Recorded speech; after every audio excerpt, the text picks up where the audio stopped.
Rav Moshe has a tshuva, as I mentioned, a long tshuva. I believe it's Siman Kuf Chav Beis in the first Chelek Arachayim, about opening up containers, bags on Shabbos. And after he goes through a big arichus to show for a different cheshbon that there's no malach of saiser or baina, he holds in opening up sardine cans, he mentions, or sugar bags. Towards the end of the tshuva, in Anaf Tes, he writes, even though it's mutter, even though I hold you allowed to do it, but lamaisa, Shabbos has to be Shabbos. Not everyone understands. There's a malach of kareya. Ripping, you have a lumdis, that ripping is mutter. No, if you listen for half an hour, you understand why you can rip it open. It's not if a person sees you ripping it, you're going to start explaining to him, yeah, we have this sheet and that sheet. No one's going to listen. People assume a ripping. It's a kula in Shabbos. It's too much of a kula.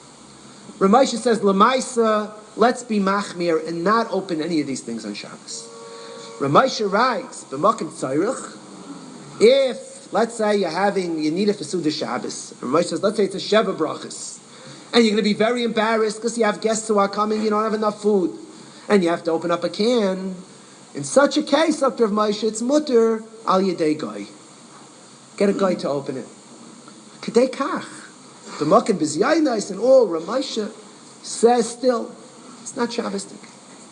Now even most paiskim who are mekel, in those containers they hold you allowed to open, or ripping bags, as I said. Rav Shlomo Zalman Auerbach is quoted in Shmir Shabbos Kilchasa. He said, certainly, lechatchila, you should open everything before Shabbos. Don't come on to these kulas lechatchila. To be machmer, as I write like Rav Moshe, Rav Shlomo Zalman doesn't hold. Now, it doesn't mean you can open everything. I'm talking tonight specifically about Korea. But, lechatchila, even where you have these heterim that I mentioned, is an inyan for a person to try to be machmer. Now, it's interesting, someone just pointed out to me this week that although Rav Moshe's style in halacha is very much to stick to straight halacha, and there are many kulas he has. I heard once someone asked the satmar rebbe, Rav Moshe, what's with Rav Moshe? Satmar rebbe holds of Rav Moshe. Why do you hold Rav Moshe so much? His first tshuva, in his first chelik of Igros Moshe, is that you're allowed to wear a small yarmulke. So he asked the satmar rebbe, this he has to print in his first tshuva, in his first... So satmar rebbe told him, you don't know Rav Moshe. Rav Moshe is a Baal Halacha. You talk to him, he tells you the din.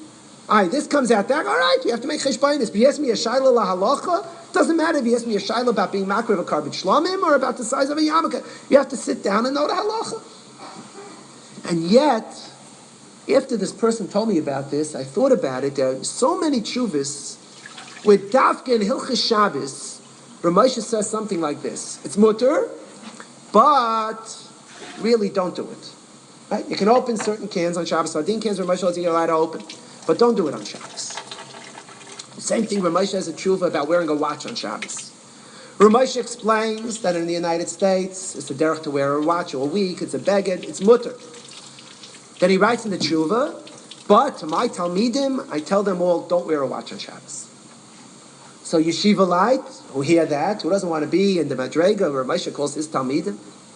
So the derech of B'nai Torah is not to wear watches on Shabbos. Rav Moshe doesn't really give a strong reason why not to wear a watch. It's known, Rav Moshe held that people shouldn't use Shabbos clocks on Shabbos, except maybe for lights, but generally not to use Shabbos clocks.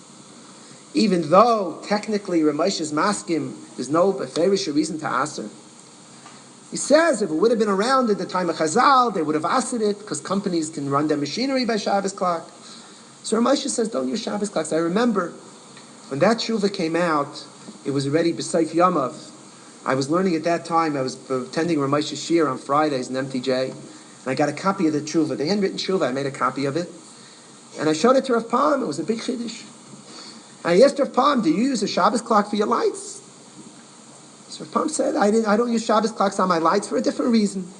Chazal, when they made a takana to be marba light on Shabbos, I'm going to go find a way to be mamayit light on Shabbos.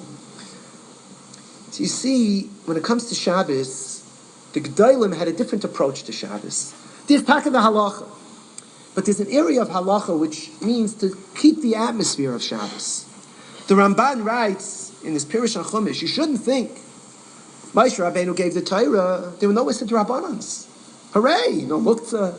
no mekach memkar.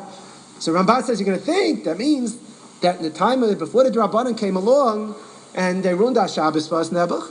But until then, we could keep our business open. You just have to be careful. Don't write. Money is not smuktzah to Drabanan, right? So until the Rabbanan came along and they created this new Shabbos, so we could have kept our businesses open. There are a lot of things we could have done. Ramban says, no, that's not pshat. He says there's a specific command to make Shabbos Shabbosdik. And he says it's an Issa D'Oraisa to keep Shabbos Shabbosdik, not to have businesses open. Which malacha? No malacha. That Shabbos has to have a separate atmosphere of Shabbos. I was once, I was in Ramesh's house